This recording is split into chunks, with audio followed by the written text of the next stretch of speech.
Hello everyone, let's move ahead. Here we've taken a high ponytail. We're going to tie it by using this elastic rubber band. Then we are going to divide it into two parts, taking the first one, making a space in between and then passing the second one from that. Then we're going to repeat the same step again and again till your braid is ready. At last we are going to secure it with the final rubber band and we are going to loosen it as well.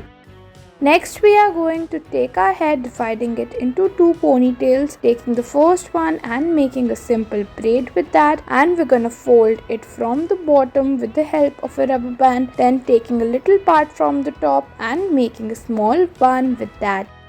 Next we are going to divide our hair into three ponytails at front. Then we are going to make two braids from the middle one and each braid from the sides. Then we are going to join all of them together like this, and then we are going to make two more braids at the sides and joining them again.